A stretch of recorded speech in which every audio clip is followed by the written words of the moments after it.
So hi everyone, this is Komal Jangid और आज हम पढ़ने वाले हैं chapter first power sharing. Power sharing में जो हमारे टॉपिक्स लेफ्ट थे, बच गए थे, उनको हम आज क्लियर करेंगे। ठीक है, why power sharing is desirable, यहाँ से हम स्टार्ट करेंगे। तो देखते हैं why power sharing is desirable. Power sharing desirable क्यों है, क्यों पावर शेयरिंग डिजायरेबल है। देखो पावर शेयरिंग हम डिजायरेबल है क्योंकि इसके दो रीजंस है, प्रूडेंशियल रीजंस और मॉरल रीजंस। ठीक है, दो रीजंस की वजह से पावर शेयरिंग डिजायरेबल है। फर्स्ट है प्रूडेंशियल रीजंस, सेकंड है मॉरल रीजंस। ठीक है, प्रूडेंशियल रीजंस क्या होते हैं। देखो प्रूडेंशियल रीजंस वो रीजंस होते हैं जिनको हम कोई भी अगर हम काम करते हैं तो हम सोच समझ के करते हैं, उसके नेगेटिव और जो पॉजिटिव आउटकम्स होते हैं उनको डिटरमाइन करने के बाद में हम काम करते हैं। ठीक है, कोई भी हम चीज कुछ भी हम काम करते हैं, ठीक है, तो उसको हम कोई भी अगर मतलब उसके नेगेटिव आउटकम्स है या फिर पॉजिटिव आउटकम्स हो, उसको पहले हम देखते हैं, डिटरमाइन करते हैं, उसके बाद में हम वो काम करते हैं। ठीक है, मॉरल रीजंस क्या होते हैं। देखो मॉरल रीजंस वो रीजंस होते हैं जो हम जिनके बारे में मन से सोचते हैं, जिन चीज़ों में हमारा बिलीव करते हैं, या फिर कह सकते हो आप मन से सोचने वाली चीज़ें, मन से होने वाली चीज़ें, उन्हें हम मॉरल रीजंस कहते हैं। ठीक है, तो अब हम देखते हैं prudential reasons, one by one हम क्लियर करते हैं इनको। तो प्रूडेंशियल रीजंस क्या होता है। देखो power sharing is good because it helps to reduce the possibility of conflict between social groups. Power sharing क्यों डिजायरेबल। देखो पावर शेयरिंग इसलिए अच्छी है क्योंकि वो क्या कर देती है, रिड्यूस कर देती है पॉसिबिलिटी, जो कॉन्फ्लिक्ट होने की पॉसिबिलिटी होती है उसको रिड्यूस कर देती है बिटवीन सोशल ग्रुप्स में।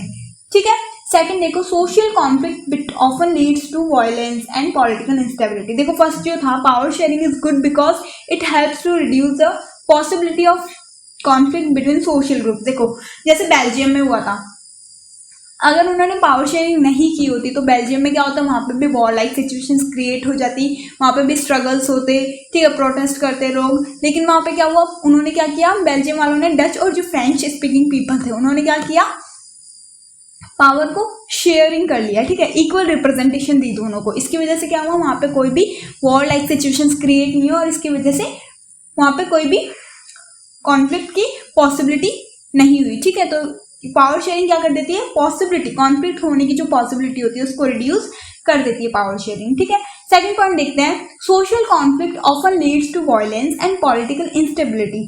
Power sharing is a good way to ensure the stability. देखो सोशल जो कॉन्फ्लिक्ट्स होते हैं, देखो दो कोई भी सोशल ग्रुप्स हैं, उनकी वजह से उनके बीच में सोशल कॉन्फ्लिक्ट हो रहा है। ठीक है, उनके बीच में जो कॉन्फ्लिक्ट हो रहा है उसको हम रिड्यूस कर सकते हैं बाय दी, जो कॉन्फ्लिक्ट हो रहा है उसकी वजह से उसको हम कैसे रिड्यूस कर सके, पावर शेयरिंग करने की वजह से। पावर शेयरिंग अगर हम कर देते हैं वहाँ पे स्टेबिलिटी एंश्योर हो जाती है। पावर शेयरिंग कैसे करेंगे, जैसे कि बेल्जियम में, लेकिन यहाँ पे जो सोशल कॉन्फ्लिक्ट होते हैं जिनकी वजह से क्या हो जाता है, वायलेंस हो जाता है, पॉलिटिकल इंस्टेबिलिटी हो जाती है। तो पावर शेयरिंग ऐसा तरीका है जिसकी वजह से हम पॉलिटिकल स्टेबिलिटी एंश्योर कर सकते हैं। ठीक है, थर्ड पॉइंट देखते हैं, imposing the will of majority community over minority. देखो जो मेजोरिटी कम्युनिटी होती है वो इम्पोज करती है अपनी विल किस पे, माइनॉरिटी कम्युनिटी पे। लेकिन ये ज़्यादा लंबे समय तक ये सब नहीं चल सकता है कि मेजोरिटी कम्युनिटी हमेशा ही डोमिनेट करती रहे माइनॉरिटी को। ठीक है, ये ज़्यादा समय तक नहीं चलेगा। एक टाइम पे ऐसा होगा कि जो माइनॉरिटी कम्युनिटी है वो भी प्रोटेस्ट करेगी, ठीक है, स्ट्रगल्स लॉन्च करेगी, अपने खुद के राइट्स का यूज़ करेगी और खुद भी क्या करेगी, अपने वांट्स करेगी। ठीक है, अपने वांट्स को जो है उनको फुलफिल करने के लिए प्रोटेस्ट ये सब करेगी। तो ये ज़्यादा समय तक नहीं चलता है कि मेजोरिटी कम्युनिटी हमेशा ही डोमिनेट करती रहे माइनॉरिटी को, जैसे कि इन्होंने किया था श्रीलंका में किया था, जो श्रीलंकन थे, ठीक है, उन्होंने क्या किया था, तमिल्स को बहुत ज़्यादा डोमिनेट किया था, बहुत ज़्यादा उनके ऊपर दबदबा चलाया था। तो ये ज़्यादा लंबे समय तक नहीं चलता है। ठीक है, तो माइनॉरिटी कम्युनिटी में भी वो ज़्यादा समय तक अपनी विल इम्पोज नहीं कर सकते हैं। ठीक है, तो ये हो गए हमारे प्रूडेंशियल रीजंस। तो कि अगर हम पावर शेयरिंग करते हैं तो उसकी वजह से क्या होता है, कॉन्फ्लिक्ट और जो कॉन्फ्लिक्ट होने की सिचुएशंस है उनको हम, कॉन्फ्लिक्ट होने की जो पॉसिबिलिटी होती है उसको रिड्यूस कर देते हैं। सेकंड जो है, जो स्टेबिलिटी होती है उसको हम इंश्योर करते हैं, पॉलिटिकल इंस्टेबिलिटी नहीं होती है। ठीक है, थर्ड जो है, एक मेजोरिटी कम्युनिटी वो ज़्यादा टाइम तक, लॉन्ग टर्म तक माइनॉरिटी कम्युनिटी को डोमिनेट नहीं कर सकती है। ठीक है, तो ये हो गए प्रूडेंशियल रीजंस। नेक्स्ट देखते हैं मॉरल रीजंस। देखो मॉरल रीजंस क्या होते हैं, ये भी एक सेकंड डीपर रीजन है। इसमें देखते हैं power sharing is the very spirit of democracy. A democratic rule involves sharing power with those affected by its exercise and who have to live with its effects. People have a right to be consulted on how they are to be governed. देखो एक democratic जो democracy होती है उसका meaning ये होता है कि पावर शेयरिंग हो। अगर डेमोक्रेसी है और वहाँ पे पावर शेयरिंग नहीं हो रही तो डेमोक्रेसी का मतलब ही क्या है? डेमोक्रेसी मतलब स्प्रिट। पावर शेयरिंग क्या है? डेमोक्रेसी के लिए बहुत ज़्यादा स्प्रिट है, वेरी स्प्रिट है। मतलब कि एक पावर शेयरिंग है तो डेमोक्रेसी है तो पावर शेयरिंग है, ठीक है, ये कह सकते हो आप। जहाँ पे डेमोक्रेटिक रूल है, जहाँ पे डेमोक्रेसी है या फिर जहाँ पे डेमोक्रेटिक रूल है वहाँ पे पावर शेयरिंग होना मस्ट है। ओके, तो अगर पावर शेयरिंग नहीं होगी, जैसे देखो लोगों के पास खुद के राइट्स होते हैं। लोग क्या करते हैं, पीपल क्या करते हैं, पहले वोट देते हैं, ठीक है, इलेक्ट करते हैं खुद के, जैसे प्रेसिडेंट हो गया या फिर प्राइम मिनिस्टर हो गया, उनको पहले वोट देके वो चूज करते हैं हमारे खुद के लीडर्स को। उसके बाद में वो लीडर्स क्या करते हैं, उनके ऊपर कोई भी उनके लिए रूल्स बनाते हैं, रेगुलेशंस बनाते हैं, ठीक है, उनकी लीडरशिप करते हैं। ओके, तो इस तरीके से लोग अपने प्राइम मिनिस्टर को, प्रेसिडेंट को, इनको चूज करते हैं। लेकिन क्या सारी पावर्स वो उन्हीं को दे देते हैं? नहीं, ऐसा नहीं होता है। हमारे वोटिंग सिस्टम होता है लेकिन हम चूज भी करते हैं, लेकिन सारी पावर्स एक को नहीं दी जाती। जो प्राइम मिनिस्टर्स है उनकी अपनी खुद की पावर्स है और जो प्रेसिडेंट है उसकी खुद की अपनी पावर्स है। इस तरीके से यहाँ पे पावर का डिवीजन होता है, यही डेमोक्रेसी है। Power sharing is very spirit of democracy है, जहाँ पे अगर हम सारी पावर्स एक को दे देते हैं तो वहाँ पे क्या होता है, डिक्टेटरशिप आ जाती है। लेकिन हमें डिक्टेटरशिप नहीं चाहिए, वहाँ पे हमें क्या चाहिए, हमें चाहिए डेमोक्रेसी। डेमोक्रेसी में क्या होता है, पावर शेयरिंग, ठीक है, जिसमें हम पावर का डिवीजन करते हैं, डिवाइड करते हैं पावर्स को अलग अलग। जितने भी हमारे प्रेसिडेंट हो गए, प्राइम मिनिस्टर हो गए, इन सब में पावर्स का डिवीजन करते हैं। तो जो लोग हैं तो वो अपनी पावर गवर्नमेंट को चूज करते हैं और फिर वो चाहते हैं कि हमारी गवर्नमेंट हमें इस तरीके से हमारे ऊपर रूल करे, ठीक है। लेकिन ये एक रूलिंग सिस्टम नहीं होता है, एक डेमोक्रेसी होता है जहाँ पे शेयरिंग ऑफ पावर होता है। ओके, तो मॉरल रीजन ये हो गए, ठीक है, जिन चीज़ों को हम मन से सोचते हैं, जो हमारे बिलीव्स होते हैं, जिन चीज़ों में हमें बिलीव करते हैं, ठीक है, वो हमारे मॉरल रीजंस होते हैं। सो नेक्स्ट टॉपिक देखते हैं, फॉर्म्स ऑफ पावर शेयरिंग। देखो कैसे पावर डिवाइड होती है, कैसे पावर को शेयर किया जाता है अलग अलग तरीकों से, ठीक है, अलग अलग फॉर्म्स में। मैंने तुम्हें बताया जो डेमोक्रेसी है उसका मतलब ही पावर शेयरिंग है। एक डेमोक्रेटिक कंट्री में एक डेमोक्रेटिक रूल जो हो रहा है, ठीक है, एक कंट्री है जहाँ पे डेमोक्रेटिक रूल हो रहा है, उसमें मतलब है कि पावर शेयरिंग हो रही है, ठीक है, पावर शेयर्स हो रही है, डिवीजन हो रहा है पावर्स का, ठीक है। तो यहाँ पे हम देखते हैं फॉर्म्स ऑफ पावर शेयरिंग, और आपकी जो बुक है उसमें एनसीईआरटी, उसमें डिटेल वाइज आपको बताया गया कि जो पावर शेयरिंग का कॉन्सेप्ट है, मतलब डेमोक्रेसी का कॉन्सेप्ट है, वो बहुत ज़्यादा पुराना नहीं है, ठीक है, वो नया है। और जो पुराने टाइम से ही लोग सोचते आ रहे हैं कि डेमोक्रेसी मतलब पावर शेयरिंग और डेमोक्रेसी हमें नहीं लानी है। क्यों? क्योंकि वो ये सोचते थे कि अगर हम पावर शेयरिंग करेंगे तो डिसीजन मेकिंग बहुत ज़्यादा स्लो हो जाएगी और हमें डिसीजन लेने में बहुत ज़्यादा टाइम वेस्ट या फिर बहुत ज़्यादा टाइम लग सकता है, ठीक है, हमारा बहुत ज़्यादा टाइम वेस्ट हो सकता है, ठीक है। तो वो ये सोचते थे कि डिसीजन लेने के लिए हमें बहुत सारे लोगों की ज़रूरत नहीं है, बहुत सारे लोगों में पावर शेयर करने की ज़रूरत नहीं है, हमें सिर्फ 1% की ज़रूरत है जिसके पास सारे पावर्स हो और वो डिसीजन क्विक कर सके, ठीक है। उनको डिसीजन मेकिंग क्विक चाहिए थे, क्विक डिसीजन लेने चाहिए टू एनफोर्स डेम, ठीक है। तो वो ये सोचते थे कि हमें इतना ज़्यादा टाइम वेस्ट नहीं करना है, हमें हमारे मोनार्क जो राजा होता था वो मोनार्की सिस्टम फॉलो करते थे और जो राजा होते थे वही उनके सारे डिसीजंस लिया करते थे, ठीक है, खुद के बेसिस पे ही। ओके, तो यहाँ पे जो है ये जो मोनार्की सिस्टम है ये सोच कब बदली, जब डेमोक्रेसी आई, जब पावर शेयरिंग का कॉन्सेप्ट आया, तब ये जो मोनार्की सिस्टम है, जो 1% को सारी पावर्स देने का जो सोच है इन लोगों की, वो चेंज होने लगी, ठीक है। तो यहाँ पे देखने को मिला कि यहाँ पे चेंज आया, ठीक है, सोच बदली लोगों की। अब हम देखते हैं फॉर्म्स ऑफ पावर शेयरिंग, जिनमें किस तरीके से मतलब पावर्स किन किन फॉर्म्स में डिवाइडेड है। तो 4 तरीके से पावर शेयरिंग होती है यहाँ पे। Power shared among different organs of government, power can be shared among governments at different levels और डिफरेंट सोशल ग्रुप्स में। नेक्स्ट है फोर्थ एंड लास्ट जो है political parties, pressure groups and movements, इनमें पावर शेयरिंग होती है। तो first हम देखेंगे power shared among different organs of government. तो इसमें हम देखेंगे कैसे पावर शेयर होती है। तो देखो फॉर्म्स ऑफ पावर शेयरिंग, इसमें देखते हैं हम जो ऑर्गन्स होते हैं गवर्नमेंट के, यहाँ पे जो पावर शेयरिंग होती है ऑर्गन्स ऑफ गवर्नमेंट में, different different organs of government में जो पावर शेयरिंग होती है वो वहाँ पे हॉरिजॉन्टल डिस्ट्रीब्यूशन होता है पावर का। हॉरिजॉन्टल कैसे होता है? हॉरिजॉन्टली पावर शेयरिंग होती है यहाँ पे। कैसे हॉरिजॉन्टल? मतलब यहाँ पे ऑर्गन्स होते हैं जिनका काम होता है, जिनके पास इक्वल पावर्स होते हैं, सेम लेवल पे वो होते हैं और इनके पास इक्वल पावर्स होती है। ठीक है, ऐसा नहीं होता कि एक ही तरह की पावर, नहीं, अलग अलग पावर्स होती है लेकिन इक्वल पावर्स होती है, सेम लेवल पे ये होते हैं। ऑर्गन्स जो है हमारे लेजिस्लेचर हो गया, एग्जीक्यूटिव हो गया और जुडिशियरी, तीन ऑर्गन्स हैं हमारे। ठीक है, लेजिस्लेटिव, एग्जीक्यूटिव, जुडिशियरी, इन तीनों यहाँ पे हॉरिजॉन्टली डिस्ट्रीब्यूशन होता है पावर का। अब देखते हैं हम लेजिस्लेचर। फर्स्ट लेजिस्लेचर जो है लॉ मेकिंग का काम करता है। ठीक है, जिसमें हमारे पार्लियामेंट आ गए, पार्लियामेंट में जितने भी होते हैं एमएलएज, एमपीज, ठीक है, ये सब लॉ मेकिंग का काम करते हैं। लेजिस्लेचर में ये लॉज मेक करते हैं। ठीक है, उसके बाद में जो एग्जीक्यूटिव होता है वो क्या करता है? जो भी लेजिस्लेचर ने लॉज बनाए हैं, जो भी लेजिस्लेचर ने लॉज बनाए उन सबको क्या करता है? एग्जीक्यूट करता है। एग्जीक्यूटिव लॉज को एग्जीक्यूट करता है। Okay, simple language. इसमें जो है हमारे सिविल सर्वेंट जैसे आईएएस ऑफिसर्स ये सब आते हैं। ओके, और नेक्स्ट जो है हमारा जुडिशियरी।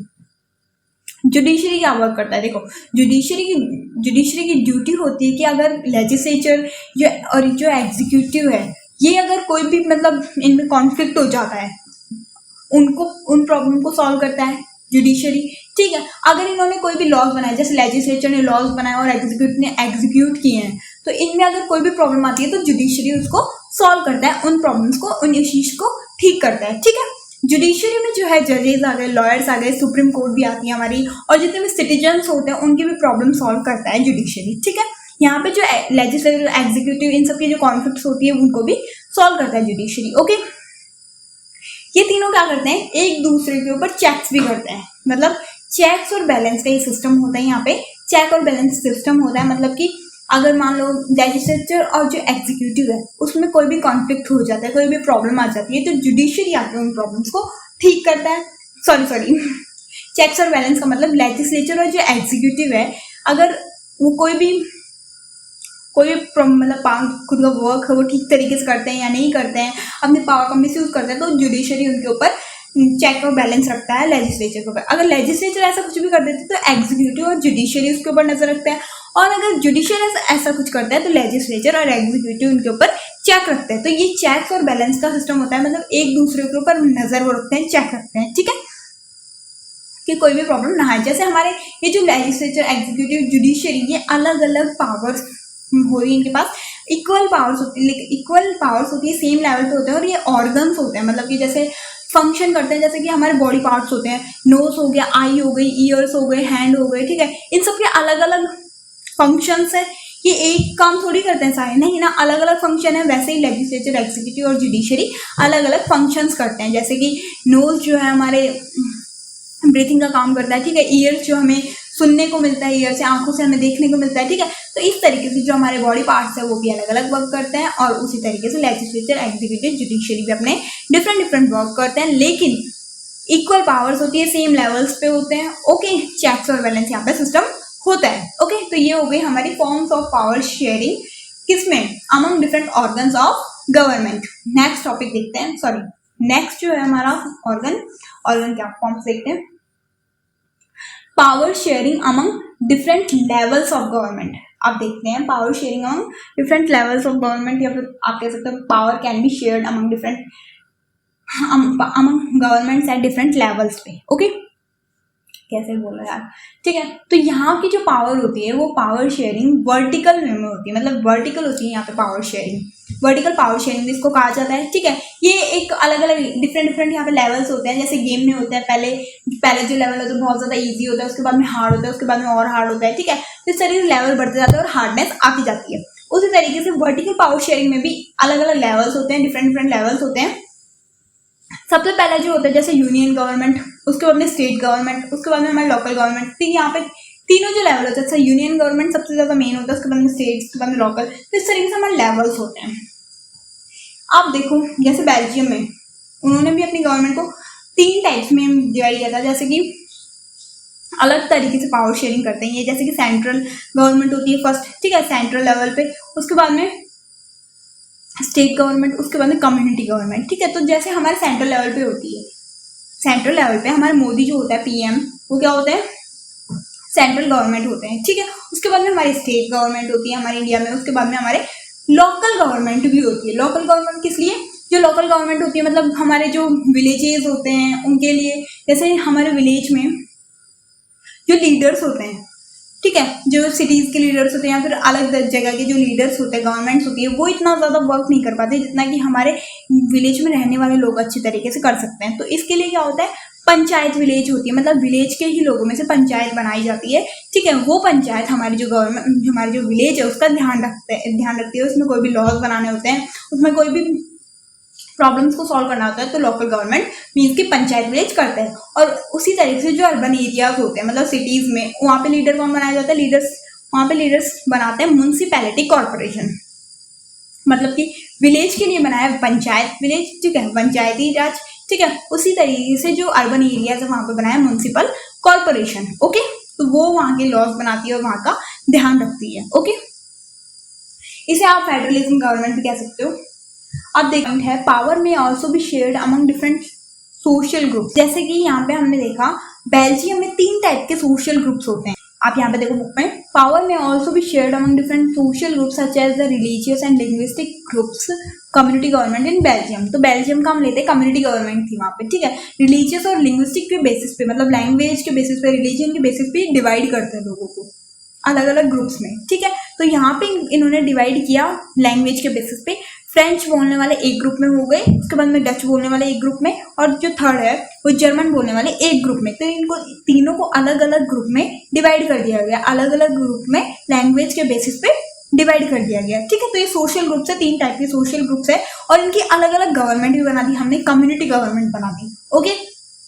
इन तीनों की अलग अलग कम्युनिटी गवर्नमेंट बना दी, जो कि इनके रिलीजियसली या फिर एजुकेशन के लिए या फिर कोई भी लॉज बनाना है तो उनके लिए कम्युनिटी गवर्नमेंट, इनका क्या रिलीजियस है, क्या कुछ भी एजुकेशन, इन सब की किस तरीके से क्या करना है, लैंग्वेज, ठीक है। तो इस तरीके से फ्रेंच, डच, जर्मन, इन तीनों के लिए अलग अलग कम्युनिटी गवर्नमेंट बना दी गई। क्यों बनाई, क्योंकि जो इनकी कंट्री है, ठीक है, बेल्जियम जो देश है उसमें हार्मनी रहे, पीस रहे कंट्री में, ठीक है। इसलिए इन्होंने पावर को डिवाइड किया इन सोशल ग्रुप्स में, ओके।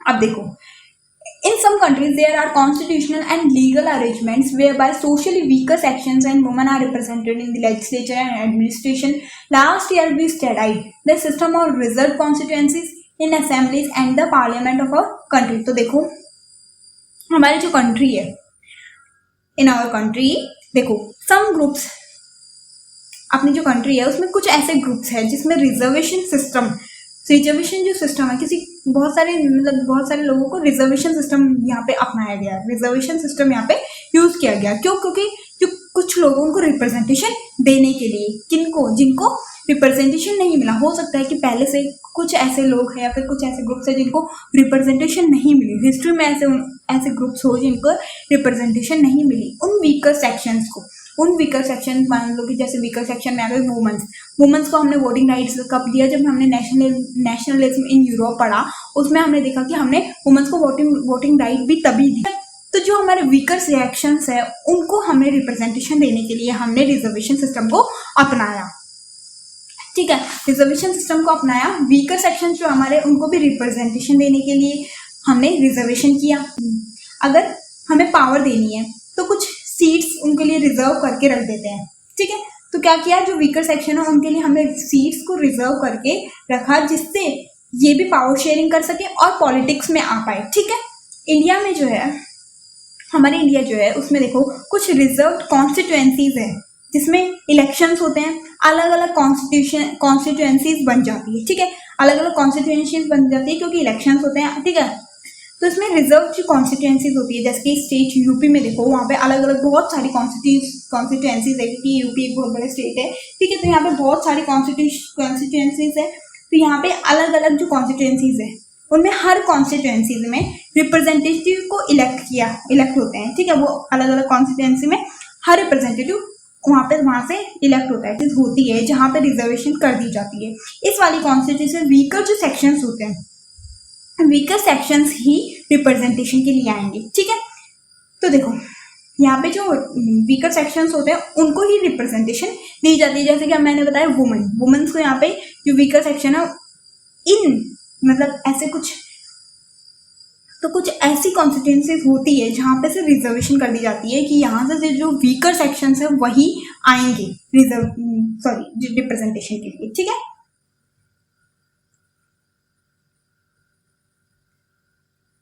अब देखो हमने देखा, और यहाँ पे जो है this method is use give minority communities a fair share in power. मतलब जो माइनॉरिटी कम्युनिटी होती है, मतलब इनको भी आप वीकर सेक्शन कह सकते हो, तो जो माइनॉरिटी कम्युनिटी होती है उसके लिए सबसे ज़्यादा इस मेथड को यूज किया जाता है रिप्रेजेंटेशन देने के लिए। ओके, अब फोर्थ देखते हैं political parties, power sharing among political parties, pressure groups and movements कैसे होते हैं। देखो पॉलिटिकल जो पार्टीज होती है वहाँ पे पावर शेयरिंग कैसे होते हैं, तो यहाँ पे सबसे ज़्यादा इलेक्शंस होते हैं, पॉलिटिकल पार्टी कैंपेन्स होते हैं, जो पॉलिटिकल पार्टीज होती है उन कैंपेन्स में पार्टिसिपेट करती है, वोट देती है और फिर सरकार बनती है, ठीक है। सरकार कब बनती है, जब मेजोरिटी गेन कर पाती है। कई बार ऐसा भी होता है कि पॉलिटिकल पार्टीज मेजोरिटी ही गेन नहीं कर पाती है, तो इसकी वजह से क्या होता है, हमारे पास कई बार पॉलिटिकल पार्टीज मेजोरिटी गेन नहीं कर पाती। क्यों? क्योंकि हमारे पास बहुत सारी चॉइसेस होती है, जैसे बहुत सारी पॉलिटिकल पार्टीज होती है। आपने देखा होगा कि वोट देने जाते हो तो बहुत अलग अलग तरीके के डिफरेंट सिंबल्स दिखते होंगे वहाँ पे, अलग अलग पार्टीज होती है कि सब कहते हैं कि इस पार्टी को वोट दो, इस पार्टी को वोट दो, ठीक है। तो बहुत सारी हमारे पास चॉइसेस होती है कि हम किसी को भी देना चाहे उसको दे सकते हैं। तो वो जो पॉलिटिकल पार्टीज होती है उनके पास बहुत सारी अलग अलग वहाँ पे सिंबल्स होते हैं। तो जो पॉलिटिकल पार्टी होती है उनमें हमें चॉइस होती है कि हम किसी को भी चूज कर सकते हैं। और समटाइम्स पॉलिटिकल पार्टी जो होती है उनके पास मेजोरिटी वो गेन ही नहीं कर पाते हैं। क्यों? कैसे फिर वो पावर शेयरिंग करेंगे, कैसे वो गवर्नमेंट बनाएंगे, कब वो गवर्नमेंट बनाएंगे, कैसे, ठीक है। तो यहाँ पे देखते हैं एग्जाम्पल से समझो। अगर कोई मतलब जो इलेक्शन जिसमें हम वोट दे रहे हैं वो इलेक्शन जीतने के लिए उन पार्टीज को क्या करना पड़ेगा, मेजोरिटी गेन करनी पड़ेगी। और मेजोरिटी जो है वो फिक्स होती है, मतलब कि 6 सीट्स आपको जीतनी पड़ेगी। टोटल कितनी? 6 सीट्स आपको जीतनी पड़ेगी मेजोरिटी गेन करने के लिए, ठीक है। तो पॉलिटिकल पार्टीज आप इस एग्जाम्पल से देखो कि ABCD है, ABCDE है, ठीक है। तो इनके पास A के पास 3 सीट्स है, B के पास 2 सीट्स है, C के पास 1 सीट है, D के पास 1 सीट है, E के पास भी 1 सीट है। तो किसी के पास भी 6 सीट्स नहीं है। यहाँ पे आपने देखा कि मेजोरिटी गेन करने के लिए 6 सीट्स होनी चाहिए, लेकिन इन सबके पास ही 6 सीट्स तो है ही नहीं। किसी के पास 3 है, किसी के पास 1 है, किसी के पास 2 है, किसी के पास 1 भी नहीं, ठीक है। तो ऐसा कुछ है। तो कई बार क्या होता है, मेजोरिटी जो पार्टीज होती है, मतलब पॉलिटिकल जो पार्टीज होती है वो मेजोरिटी गेन ही नहीं कर पाती है। क्यों? क्योंकि उनके पास मेजोरिटी गेन करने के लिए 6 सीट्स होनी चाहिए, ठीक है। तो वो मेजोरिटी गेन ही नहीं कर पाती है। और कई बार ऐसा भी होता है कि जो उनको अलायंस मेजोरिटी गेन ही नहीं कर पाती है, तो पॉलिटिकल पार्टीज क्या करती है, अलायंस कर लेती है। अलायंस कैसे करती है? फ्रेंडशिप कर लेती है, वो गठबंधन कर लेती है एक दूसरे से। मतलब कि जो A पार्टी और B पार्टी है उनके पास 3 और 2 सीट्स है, ठीक है। तो वो दोनों गठबंधन कर लेगी कि तुम्हारे पास 2 है, मेरे पास 3 है, तो 5 हो गए, हमें एक और पार्टी की जरूरत है, ठीक है। तो वो गठबंधन कर लेती है और वो देखते हैं कि हमारी आइडियोलॉजीज मैच भी कर रही है या नहीं, हमारी जो हम एक दूसरे के साथ मतलब अपनी आगे चल के सरकार चला भी पाएंगे या नहीं। तो वो ये सब देख के क्या करते हैं, फ्रेंडशिप कर लेते हैं, गठबंधन कर लेते हैं, अलायंस बना लेते हैं, ठीक है। उसके बाद में अलायंस बनाने के बाद में वो क्या करते हैं, फिर वो बन जाता है, मतलब उन्होंने क्या करी, AB तो बन गए फ्रेंड्स, ठीक है। तो उनके पास तो 5 सीट्स हो गई। अब उनको CDE इनमें से देखना पड़ेगा कि किसको 1 सीट के लिए और लेना पड़ेगा। वो देखते हैं, बातचीत करते हैं, वहाँ पे बहुत ज़्यादा सोचते हैं कि इनसे हमारी आइडियोलॉजी मैच कर रही है नहीं, हम इनके साथ आगे गवर्नमेंट में चल भी पाएंगे या नहीं। तो इस तरीके से बातचीत होकर वो क्या करते हैं, फ्रेंडशिप कर लेते हैं, गठबंधन हो जाता है तीनों का और फिर ABD का, ठीक है। तो ABD बन जाते हैं फ्रेंड्स। उसके बाद में यहाँ पे 6 सीट्स हो जाती है, उसके बाद में वो गवर्नमेंट सरकार बन जाता है और इसको कहते हैं हम कॉलिजन गवर्नमेंट। कॉलिजन गवर्नमेंट कहा जाता है गठबंधन से जो गवर्नमेंट बनी है। आजकल ऐसा ही हो रहा है हमारे यहाँ पे, मॉडर्न इंडिया में ऐसा ही होता है, अलायंस कर लेते हैं। जो हमारे NDA सुना होगा आपने, जिसमें BJP और अदर पॉलिटिकल पार्टीज है, ठीक है, वो ये बहुत ज़्यादा चल रहा है, बहुत ज़्यादा फेमस हो रहा है अभी, क्योंकि कोई भी पार्टी सीट्स गेन ही नहीं कर पाती है, मेजोरिटी गेन ही नहीं कर पाती है, जिसकी वजह से इन्हें क्या करना पड़ता है, फ्रेंडशिप करनी पड़ती है, गठबंधन करना पड़ता है, अलायंस बनाना पड़ता है, जिसकी वजह से ये फिर जाके गवर्नमेंट बनती है और आगे सरकार चला पाती है। आपने एक और नाम सुना होगा कि यूपीए, यूपीए में कांग्रेस होती है जिसके साथ अलग बहुत सारी पार्टीज होती है और वो भी जाके गवर्नमेंट बनाती है और फिर आगे वो भी सरकार बनाती है। ओके, गवर्नमेंट बन के फिर वो चलाती है देश को। ठीक है, तो इस तरीके से आजकल बहुत ज़्यादा फेमस हो रहा है ये कि अलायंस बना के ही वो गवर्नमेंट चला पाता है, क्योंकि हर किसी के पास मेजोरिटी गेन करने के लिए इतनी सीट्स हो ही नहीं पाती। ठीक है, तो ये क्या करता है, फिर जो गवर्नमेंट बनती है उसे क्या कहते हैं, कॉलिजन गवर्नमेंट कहते हैं। क्यों? क्योंकि वो गठबंधन से बनी है। उसके बाद में तो 6 सीट्स मिलने के बाद में वो क्या करते हैं, गवर्नमेंट बना लेते हैं। ठीक है, अब देखो सरकार फिर क्या करते हैं, आगे चल के सरकार बनाएंगे। तो अब ABD आगे चल के क्या करेंगे, सरकार चलाएंगे। ओके, अब हम देखते हैं प्रेशर ग्रुप्स और एक और है इंटरेस्ट ग्रुप्स। ठीक है, तो ये पर्टिकुलर होते हैं, यहाँ पे जो है ट्रेडर्स होते हैं, ये ट्रेडर्स इंटरेस्ट ग्रुप्स होते हैं। जैसे इनकी जो कॉटन टेक्सटाइल है, कॉटन की टेक्सटाइल इंडस्ट्री है। ठीक है, तो ये ट्रेडर्स होते हैं, कॉटन टेक्सटाइल के ट्रेडर्स होते हैं। ये बहुत बड़ा ग्रुप होता है इनका। ठीक है, इस ग्रुप की वजह से ये क्या करते हैं, ग्रुप बना लेते हैं बहुत बड़े बड़े और फिर गवर्नमेंट पे जाके प्रेशर क्रिएट करते हैं, प्रेशर डालते हैं बहुत ज़्यादा गवर्नमेंट पे कि हमारे ट्रांसपोर्टेशन सिस्टम अच्छा करो, हमारी रोड्स अच्छी करो, हमारी बेटर कंडीशंस करो हर चीज़ के लिए। ठीक है, जहाँ पे भी कॉटन मिलता है, मतलब कॉटन फाउंड होता है, उन जगह के लिए जो कॉटन टेक्सटाइल ट्रेडर्स होते हैं वो सब ये जाके डिमांड करते हैं गवर्नमेंट पे, प्रेशर क्रिएट करते हैं कि ये सब करो। इससे क्या होता है कि ये प्रेशर क्रिएट करते हैं, एक साथ मिलकर प्रेशर क्रिएट करते हैं, तो गवर्नमेंट इनकी बात सुनने को मजबूर हो जाती है। ठीक है, इकट्ठे होकर प्रेशर करते हैं गवर्नमेंट पे। ठीक है, उसी तरीके से जैसे ट्रेडर्स हो गए, खुद के लिए ये लॉज बनवाते हैं, खुद के फेवरेबल लॉज बनवाते हैं, जिसकी तरह मदद से क्या हो, या अपनी जो मतलब जितने भी इनकी वांट्स है फुलफिल कर सके, अपनी वांट्स को फुलफिल कर सके। जैसे कि बिजनेसमैन हो गए, ट्रेडर्स हो गए। ठीक है, बिजनेसमैन क्या करते हैं, वो भी जाके ग्रुप बना लेते हैं बहुत सारे बिजनेसमैन, और फिर जाके गवर्नमेंट पे बहुत ज़्यादा प्रेशर क्रिएट करते हैं कि हमारी डिमांड्स फुलफिल करो।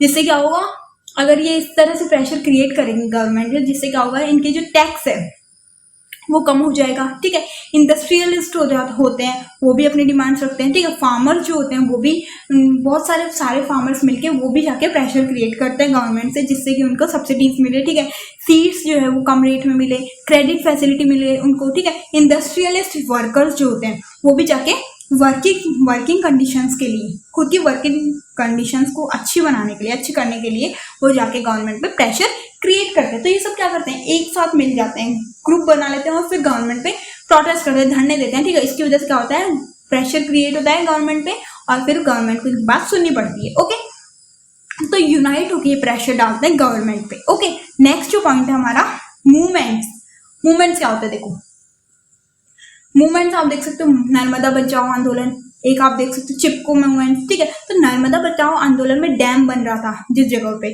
ठीक है, तो वहां पे क्या करते हैं लोग, बहुत ज्यादा प्रोटेस्ट कर देते हैं, धरने देने चालू कर देते हैं कि यहाँ पे डैम नहीं बनना चाहिए, नहीं बनना चाहिए। और इसी तरीके से एक चिपको मूवमेंट भी है जिसमें कॉन्ट्रैक्टर्स होते हैं बहुत सारे, वो जाके क्या करते हैं, पेड़ों को काटना शुरू कर देते हैं, जंगल को कटाई शुरू कर देते हैं, क्योंकि उनको कुछ अपने जो मतलब बिल्डिंग बनानी होती है। ठीक है, तो चिपको मूवमेंट में क्या होता है, कॉन्ट्रैक्टर्स होते हैं बहुत सारे, वो जाके वहां पे पेड़ों की कटाई शुरू कर देते हैं। वहीं बहुत सारे लोग आते हैं और वो प्रोटेस्ट करते हैं कि पेड़ों को नहीं काटने देंगे, और वो जाके पेड़ों से चिपक जाते हैं और कहते हैं अगर तुम्हें पेड़ काटना है तो हमें भी काटना पड़ेगा। ठीक है, तो इस तरीके से ये मूवमेंट्स होते हैं जिसमें लोग जाके ग्रुप बना के उन चीज़ों को बचाते हैं। ठीक है, डैम्स बनने के लिए रोकते हैं, क्योंकि वहाँ से बहुत सारी जो लोग होते हैं उनको मूव आउट करना पड़ता है, वहाँ से पुश फैक्टर हो गई उनके लिए। ठीक है, तो इस तरीके से वहाँ पे मूवमेंट्स होते हैं, ये इस तरीके से लोग उन चीज़ों को रोकते हैं। तो इस तरीके से गवर्नमेंट जो होती है उनको भी एक टाइम पे इनकी बात सुननी पड़ती है। इसके साथ ही हमारा जो चैप्टर है वो कंप्लीट हो गया है। आई होप आपको ये अच्छा लगा हो। मैं आपसे नेक्स्ट वीडियो में मिलती हूँ। Okay, thank you very much.